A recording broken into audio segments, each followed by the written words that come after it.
Cody Story down here at Story Fitness, and one of our students just had a baby. So congrats, Andrea. You know who you are if you see this video.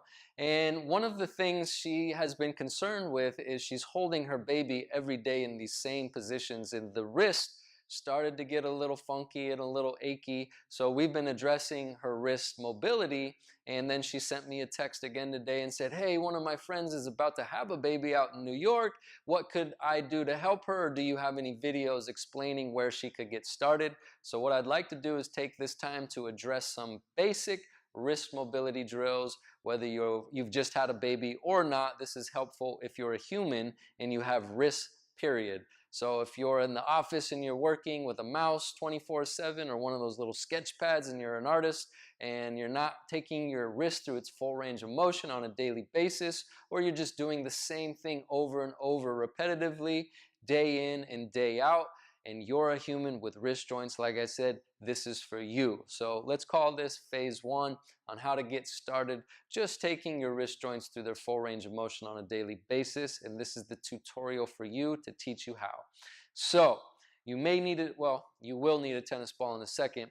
But for the first drill, what I'd like you to do is think of joint independence, meaning I want you to move just your wrist without your forearm moving, because if your forearm moves, then your elbow moves as well. And I want you to focus on being able to control just moving your wrist independently of the elbow.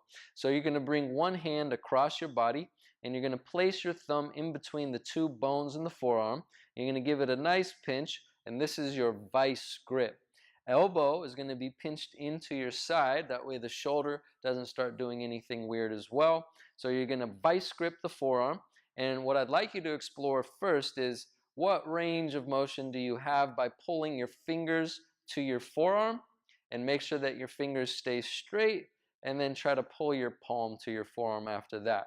So 3 to 5 reps, nice and slow without any motion in the fingers, all the way up to your end range, and then all the way down to your end range as well. So up and then down. Squeeze your fingers together. The more active that the hand becomes, you're going to feel more discomfort. There should be no pain, but we do want to go to the discomfort, and it should feel a little burny at the end ranges.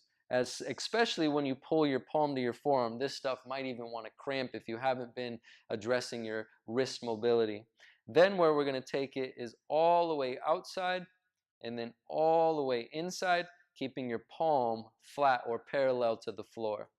So again, we want to make sure that the wrist is moving only, not the fingers stealing any range, elbow or shoulder. And that's where you want to pinch as much as you can to make sure that the forearm doesn't move. Again, 3 to 5 reps there. And then we're going to go all the way up, all the way out, and then down, and then back in. Again, focus on keeping the palm parallel when you get to the sides. So end range, checkpoint 1, checkpoint 2, really pull, checkpoint 3 into 4.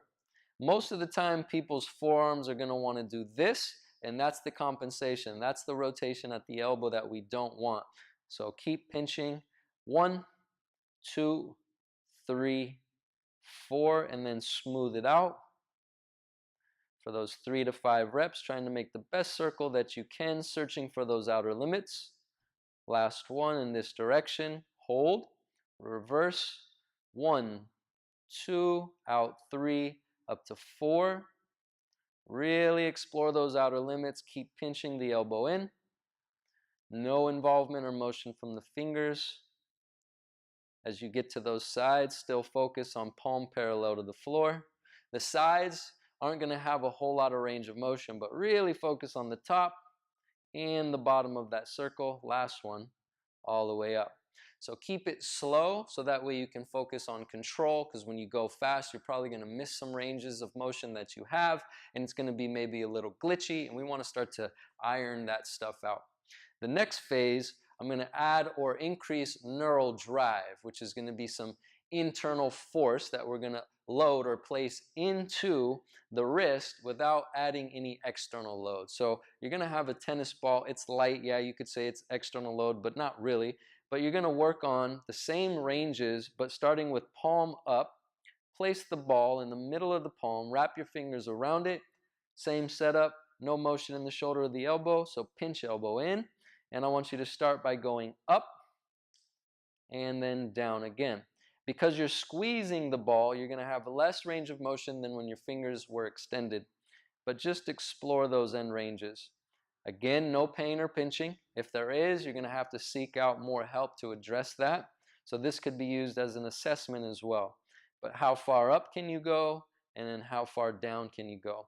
You're going to squeeze the ball 20 to 40 to 60, maybe even 80%. It just depends where you're at with discomfort. Last one down, last one up. Then go into the middle position, keep squeezing the ball. That's what's increasing the force inside of the wrist, all the tissue surrounding it. And now we're going to go in, which is going to have more range, and then we're going to go out, which will have a little less. But again, end range to end range. And the back of the hand is going to now stay parallel to the floor. So it's palm up, no motion in the forearm. Squeeze, roughly 20 to 60%. You could always increase that if need be. One more time in, one more time out. Good. Now from the middle position, we're going to work on making a circle. Because you're squeezing the ball, it's going to be a little bit more like an oval, which is fine. The best ranges of motion you're going to get are, again, at the top and the bottom. The sides, there's going to be more limitation. So we're going to go out 1, down 2, to the side 3, back up. So there's more range there. It's going to be less here. And then we're going to get quite a bit at the bottom, but also depending on the individual's wrist. Hit those 4 checkpoints and then smooth it out. Keep squeezing. Search for those outer limits. Don't allow the forearm to move. Pinch as much as you need with the opposite hand. And really try to get to those end ranges, especially at the top and bottom. I'll just keep reminding you of that. Now we're going to go the other way. Out 1, down 2, in 3, up to 4. Hit those checkpoints, smooth it out, keep it slow and under control. One direction might be a little more glitchy than the other, and iron those glitches out as best you can. Really smooth, really slow. If there's any clicking, that's okay, as long as there isn't any pain. So again, 3 to 5 repetitions for every range of motion that we just went through.